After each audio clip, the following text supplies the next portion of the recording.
Bonjour à chacune, à chacun. Ravi d'être avec vous, ravi d'être ensemble, particulièrement pour ce dimanche de Pâques, de la résurrection. Et j'aurais une question en ce jour si spécial, un peu celle qu'on a posée aux enfants hier lors d'un parcours interactif dans la ville. J'aurais la même question pour vous ce matin. Avez-vous vu Jésus-Christ ressuscité ? Est-ce que vous avez vu son corps relevé d'entre les morts ?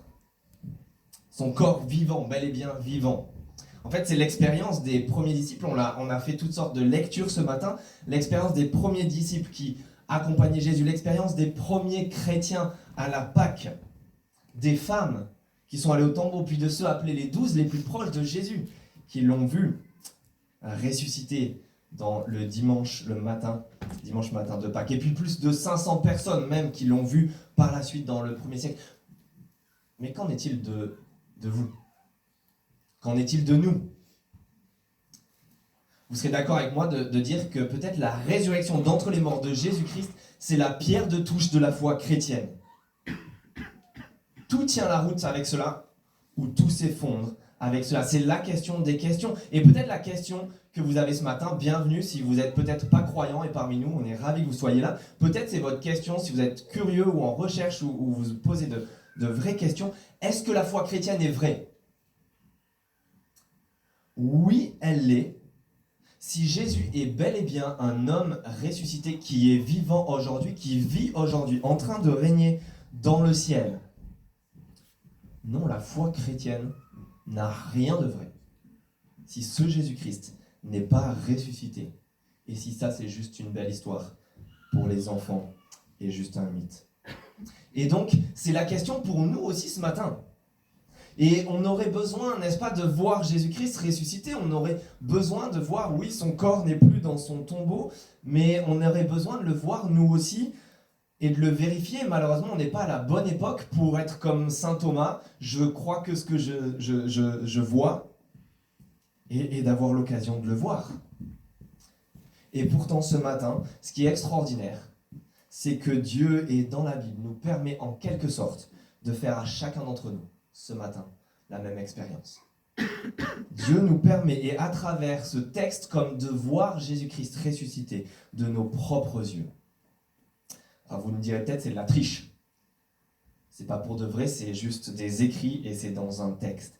Et en même temps, il y a des éléments de ce qu'on vient de lire, de ce qu'Adrien nous a lu, qui sont assez fiables pour l'expérience que Jean lui-même a vécue, mais qui nous montrent dans ce texte même que cette expérience doit être transmise jusqu'à nous, doit nous atteindre jusqu'à nous, elle traverse les époques, elle vient, et c'est ce qu'on va voir, pour que nous on l'entende et qu'on vive la même expérience. Dieu veut en quelque sorte, par son esprit ce matin, se saisir de ces lignes et vous faire revivre, nous faire revivre l'expérience de la résurrection de la Pâque.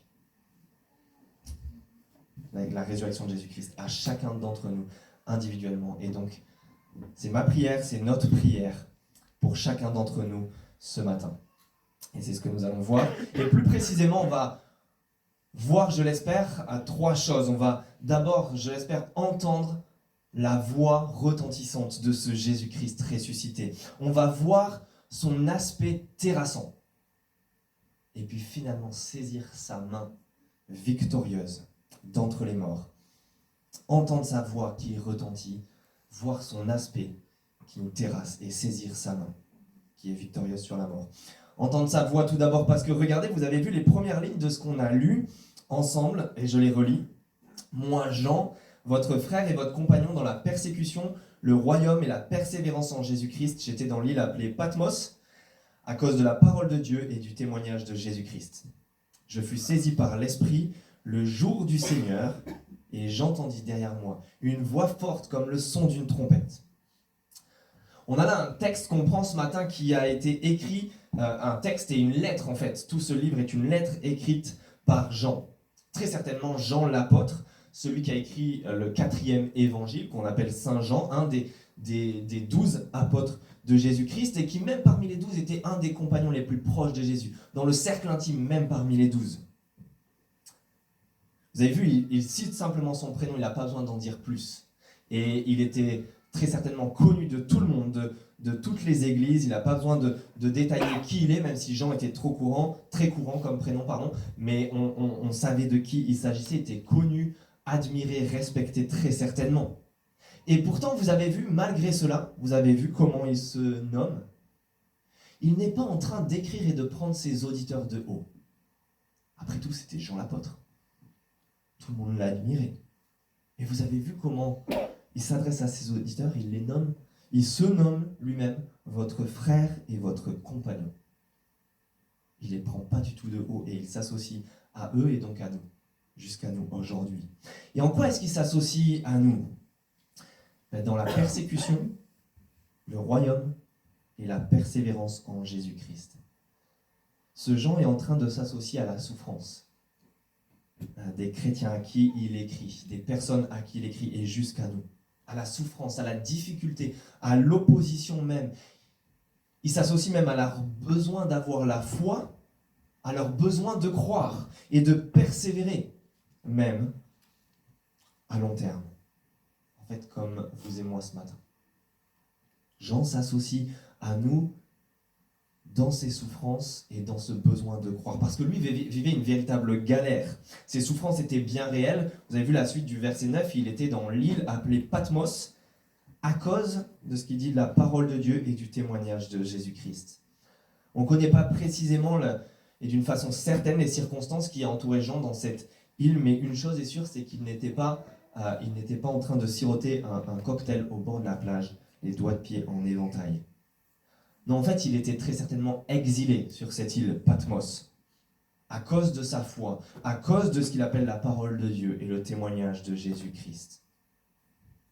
Et Jean nous parle, et par lui, Dieu lui-même nous parle. Il nous écrit pour nous rejoindre dans peut-être votre souffrance ce matin, dans vos galères, dans votre vie bien réelle, dans ce matin de Pâques. En fait, Dieu nous connaît, vous connaît et connaît les circonstances de nos vies, et Dieu n'est pas naïf. Dieu n'est pas un bisounours qui dit on fête Pâques et on réfléchit plus à rien et à la réalité de la vie. On va fêter Pâques de manière hypocrite, la joie sur le visage et le cœur qui saigne. Pas du tout. En fait, ce Dieu, ce Jésus-Christ sait et connaît la réalité. Il sait la galère que c'est. Peut-être au quotidien. Dans ta vie, ton travail, ton couple, tes enfants, ta santé, etc. Il sait que Pâques ne rime peut-être pas ce matin pour toi avec joie, mais plus avec larmes. Et il nous rejoint, ce Dieu-là nous rejoint dans notre besoin d'avoir la foi, dans ces circonstances-là, dans notre besoin de certitude et de persévérance. Vous avez vu ? Parce que Dieu sait aussi que c'est pas facile de croire. C'est pas facile de croire pour aucun d'entre nous. En fait, il sait très bien, et il est le premier à savoir, Jésus-Christ le sait, Jean le sait qui nous écrit, que la foi, c'est pas une béquille. C'est tout sauf ça, en fait, c'est peut-être même un handicap. En fait, il n'est pas dupe. Ce Dieu sait que c'est difficile de croire, et surtout quand ça fait mal dans la vie, quand on est en train de souffrir, c'est peut-être plus difficile de croire que de ne pas croire. À quel point c'est difficile quand ça te coûte dans ta vie de suivre Jésus-Christ, quand ça te coûte de vrais choix, dans ton éthique, dans ta morale, ça te coûte des vraies relations, de t'asseoir sur ton amour propre et d'aimer et pardonner peut-être à des ennemis, quand ça te coûte de l'argent ou une carrière ou l'honnêteté dans ta vie. Dieu sait que ça coûte dans tes choix de vie et ta vie relationnelle, sexuelle, de couple avec tes enfants. Dieu sait que ça coûte et c'est pour ça qu'il nous donne cette révélation ce matin. Ce livre à la fin de la Bible qui est une révélation parce que face à nos galères, on a tous le même besoin, entendre la voix de ce Jésus-Christ ressuscité qui retentit. Et regardez, c'est ce qu'on va entendre. C'est ce qu'on va entendre. Regardez les versets 10 et 11. « Je fus saisi, nous dit Jean, par l'Esprit, le jour du Seigneur, et j'entendis derrière moi une voix forte comme le son d'une trompette. » Le jour du Seigneur. En fait, c'est une expression qui évoque le dimanche matin, le jour justement de la résurrection, le jour où Jésus-Christ à prouver sa seigneurie, sa maîtrise de l'histoire, sa maîtrise sur la mort elle-même, sa seigneurie. C'est le jour du roi, de celui qui est assis sur le trône et qui a commencé à régner en un dimanche matin. Parce qu'au sein de la galère, il y a ce Seigneur, ce roi. Là.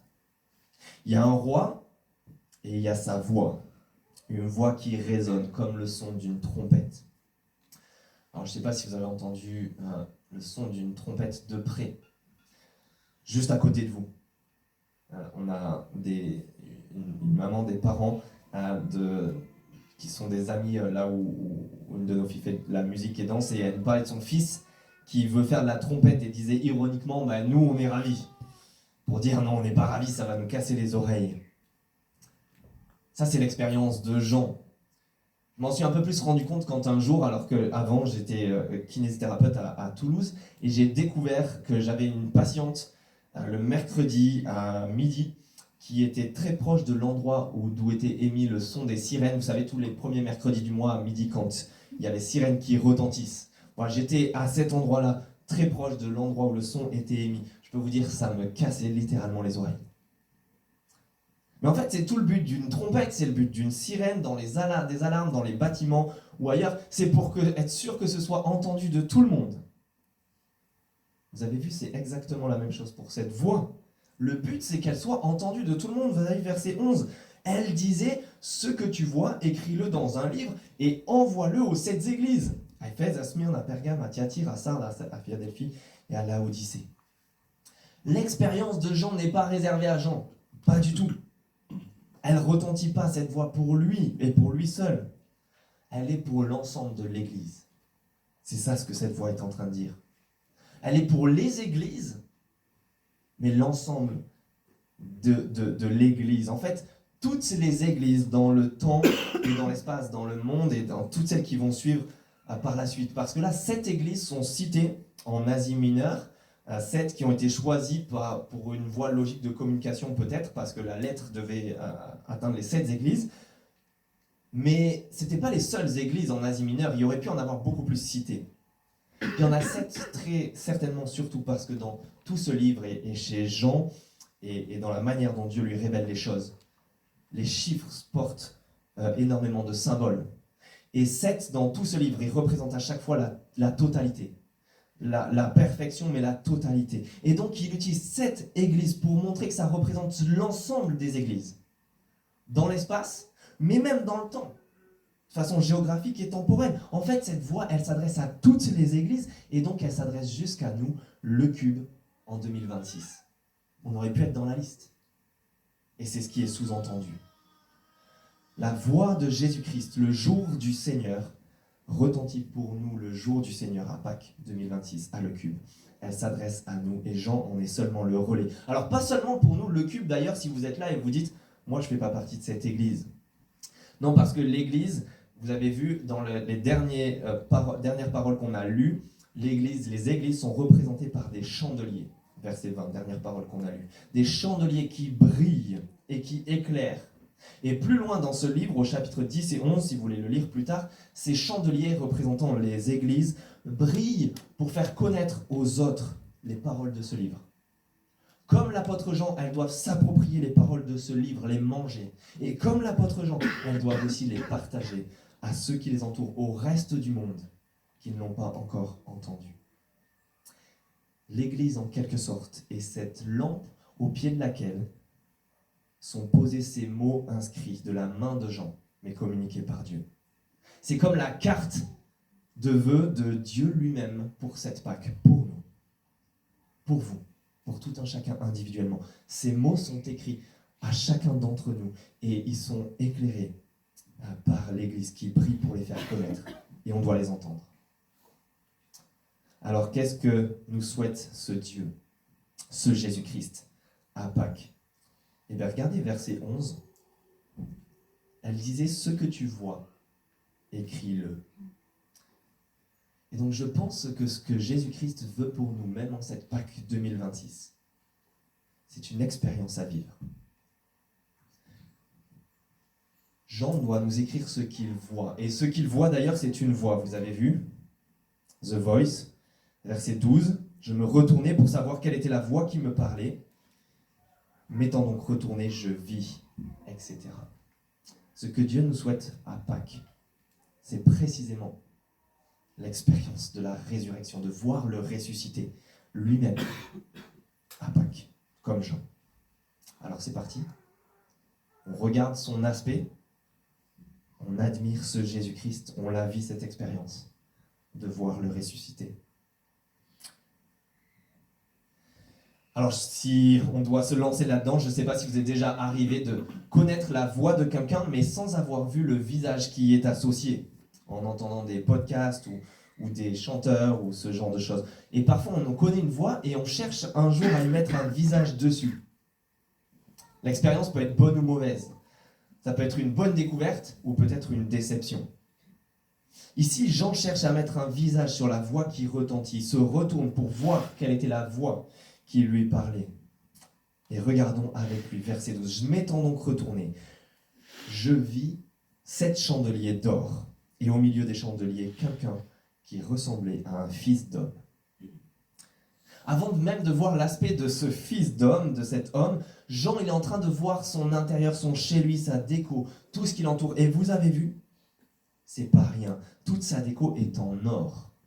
Ces chandeliers qui l'entourent sont en or chez lui. Vous connaissez peut-être le prix des bijoux qui sont pourtant assez petits et qui sont en or. Pas plaqués, mais de l'or massif. Ça commence à coûter, hein.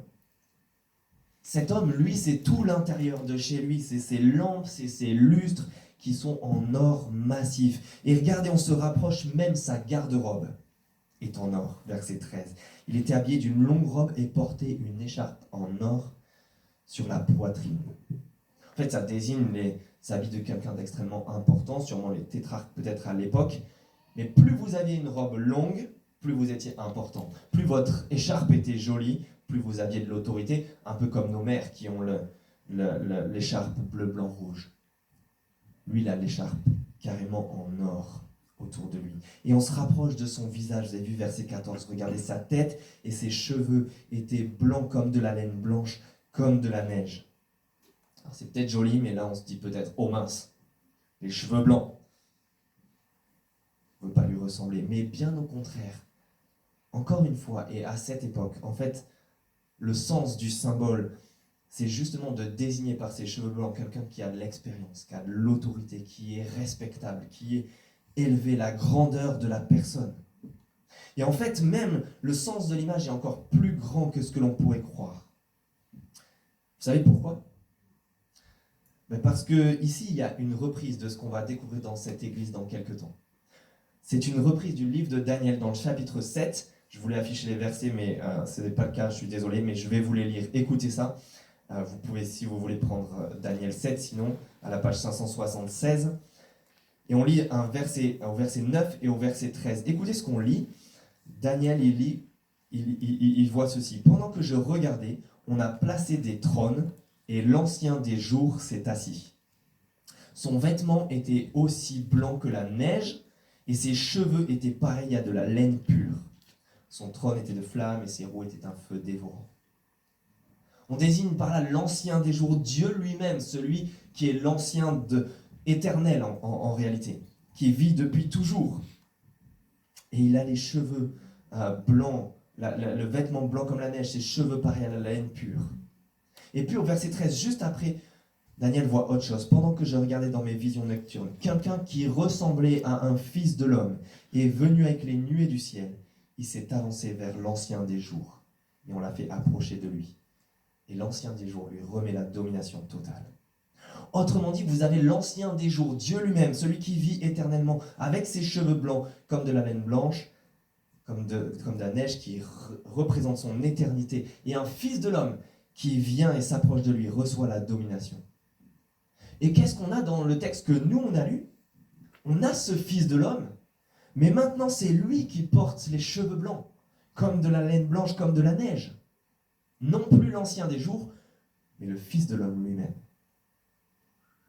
Ce fils de l'homme, ce Jésus-Christ vient comme confondu avec Dieu lui-même. En fait, il porte ses attributs, il porte son éternité. Il n'est pas l'ancien des jours, il n'est pas Dieu le Père, mais pourtant il a tous les attributs de la divinité.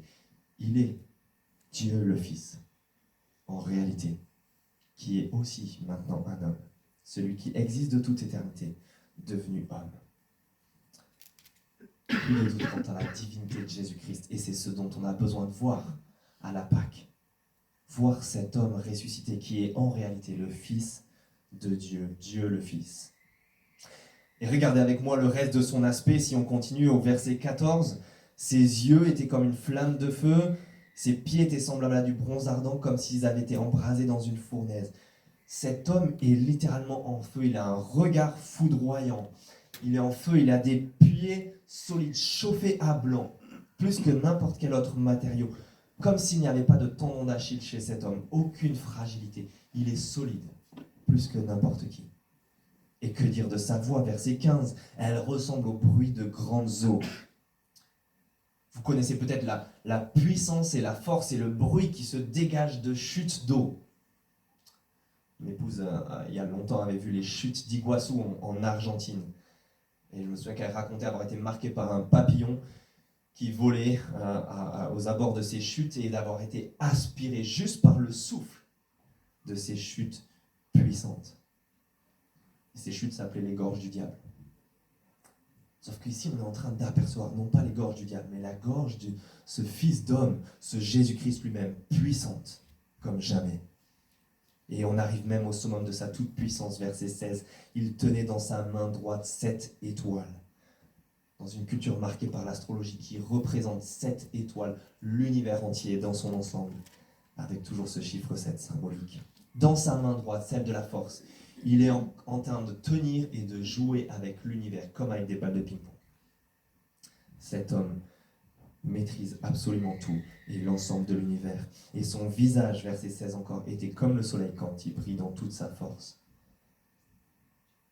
Il brûle. Impossible de le regarder en face. On doit se cacher la face devant lui. Ce Fils d'homme est absolument splendide, magnifique, brûlant de puissance. Mais finalement, il est tellement qu'il en est terrassant. Il en est terrassant. Vous avez vu Jean au verset 17, quand il voit ça, c'est pas seulement son visage qu'il ne peut pas regarder, c'est à ses pieds qu'il tombe comme mort. En un instant, il se retourne et tombe raide. Ce Jean n'est pas terrassé par ses circonstances dans sa vie, mais en réalité, il est terrassé par Jésus-Christ lui-même. Imaginez, ce Jean, c'était, en fait, quand vous lisez les évangiles, c'était celui qui appelait le disciple que Jésus aimait.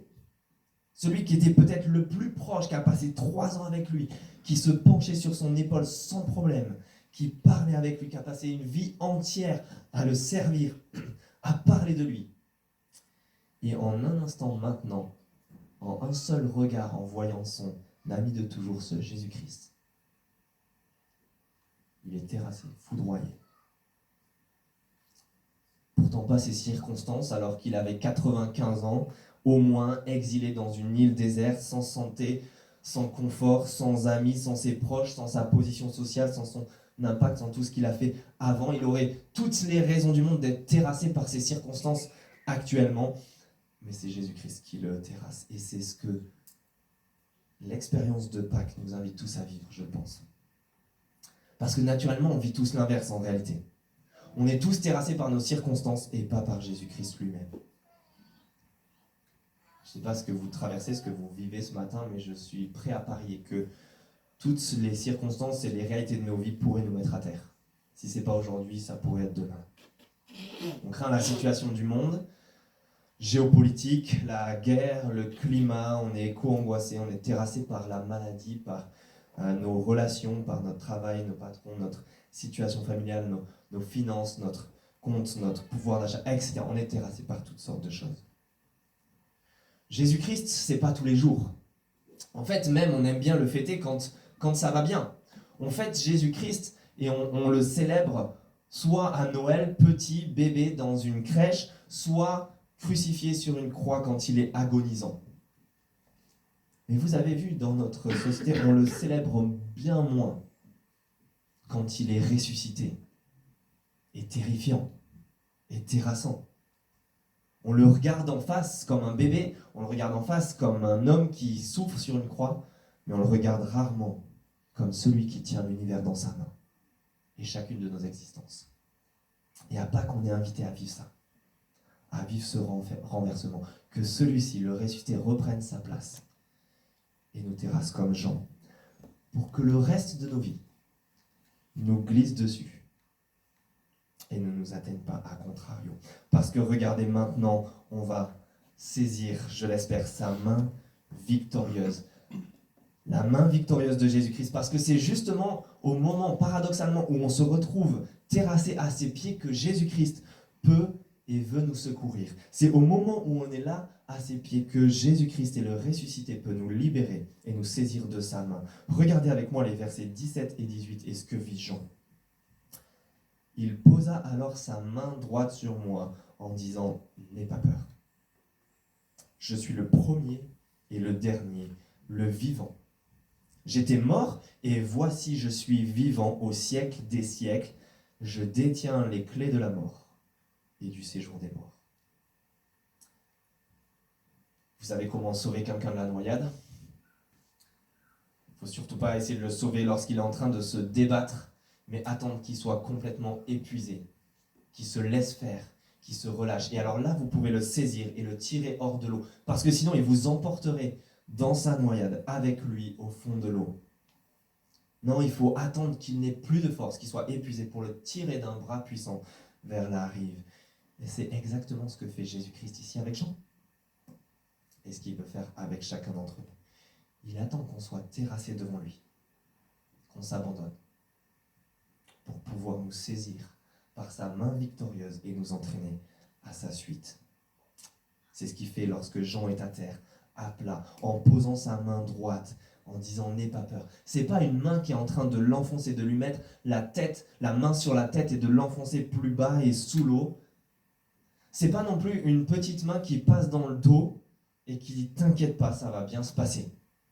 Comme chacun de nous faisons, mais en fait on peut rien faire de plus que dire des belles paroles. Non, c'est la main puissante de celui qui détient et gère l'univers entier, qui est en train de le prendre, de le saisir et de l'entraîner. Et regardez même les arguments de poids qu'il accumule les uns sur les autres pour pouvoir dire « N'aie pas peur ».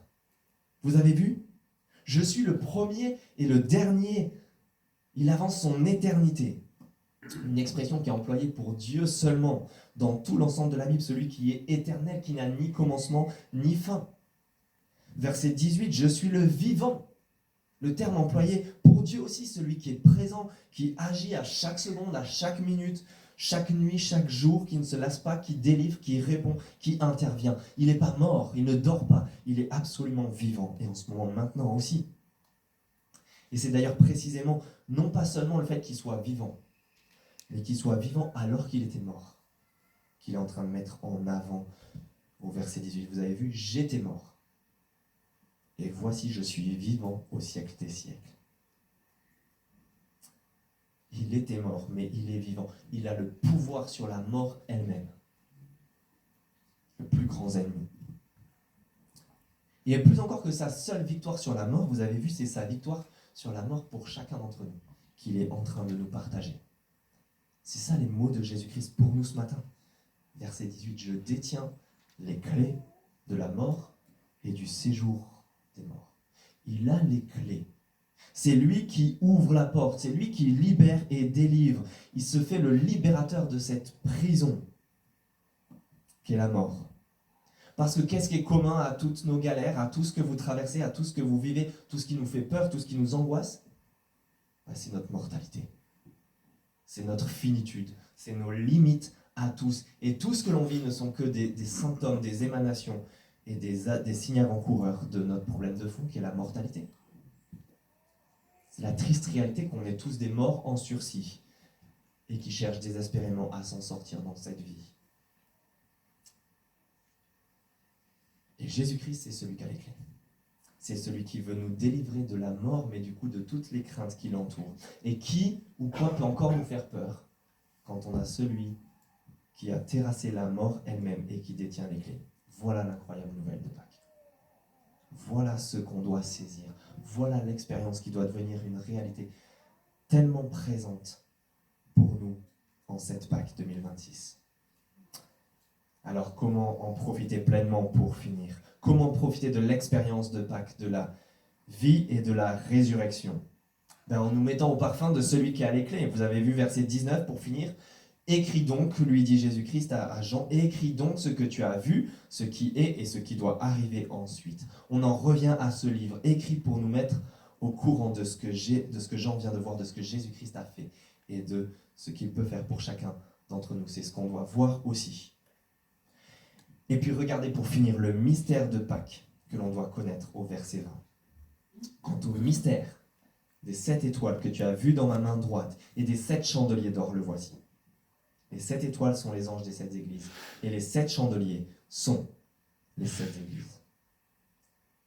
Tu veux vraiment savoir ce qui est caché dans sa main au final? Regarde bien. En fait, ce sont les églises.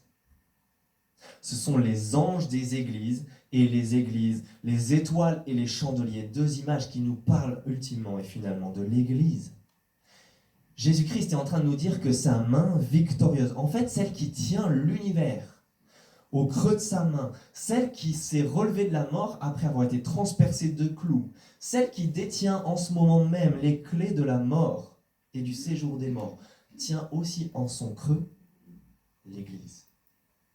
Autrement dit, l'ensemble des personnes qui font confiance à ce Jésus-Christ, ça peut être vous et moi.